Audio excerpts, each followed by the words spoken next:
Welcome to Sanmarga classes. 14ನೇ ಪ್ರಶ್ನೆ, ಕ್ರಾಂತಿ ಹಾಗೂ ರಾಷ್ಟ್ರಪ್ರಭುತ್ವಗಳ ಉದಯ ಎಂಬಂತಹ ಚಾಪ್ಟರ್ ಇಂದ. ಬಾಸ್ಟೆಲ್ ಪತನ ಯಾವ ವರ್ಷದಲ್ಲಿ ನಡೆಯಿತು? ಬಾಸ್ಟೆಲ್ ಪತನ ನಡೆದಂಥದ್ದು ಜುಲೈ 14, 1789 ಇಸವಿಯಲ್ಲಿ. ಓಕೆ, ಬಾಸ್ಟೆಲ್ ಎಂಬ ರಾಜ್ಯ ಬಂದಿಖಾನೆಯ ಮೇಲೆ ದಾಳಿ ಮಾಡಿ ಕೈದಿಗಳನ್ನೆಲ್ಲ ಬಿಡುಗಡೆ ಮಾಡಿ ನಿರಂಕುಶ ಪ್ರಭುತ್ವಕ್ಕೆ ಇಲ್ಲಿ ನಾಂದಿ ಹಾಡಲಾಯಿತು. ಕ್ರಮೇಣ ಈ ಕ್ರಾಂತಿ ದೇಶದ ಎಲ್ಲ ಭಾಗಗಳಿಗೆ ಹರಡಿ ರಾಜನು ಕೇವಲ ಹೆಸರಿಗೆ ಮಾತ್ರ ರಾಜನಾಗಿರ್ತಾನೆ.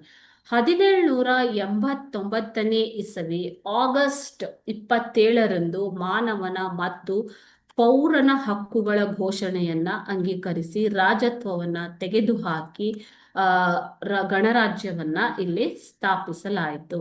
ಓಕೆ, ಸೊ ಇದು ಫ್ರಾನ್ಸಿನ ಮಹಾಕ್ರಾಂತಿ ನಡೆದಂಥದ್ದು 1789 ಇಸ್ವಿ ಜುಲೈ 14ರಂದು ಬಾಸ್ಟೆಲ್ ನ ಪತನ ನಡೆದಂಥದ್ದು. ಅದೇ ರೀತಿ ಆಗಸ್ಟ್ 27 ಇದೇ ಇಸವಿಯಲ್ಲಿ ಆಗಸ್ಟ್ 27ರಂದು ಮಾನವನ ಮತ್ತು ಪೌರ ಹಕ್ಕುಗಳ ಘೋಷಣೆಯಾಗತ್ತೆ. ಓಕೆ, ಮಾನವ ಮತ್ತು ಪೌರ ಹಕ್ಕುಗಳ ಘೋಷಣೆ ಆಗುವುದರೊಂದಿಗೆ ಫ್ರಾನ್ಸ್ ಅನ್ನ ಗಣರಾಜ್ಯವನ್ನು ಸ್ಥಾಪಿಸಲಾಯಿತು. ಗಣರಾಜ್ಯ ಸ್ಥಾಪನೆ ಆಗತ್ತೆ ಮಕ್ಕಳು. ಓಕೆನಾ? Thank you.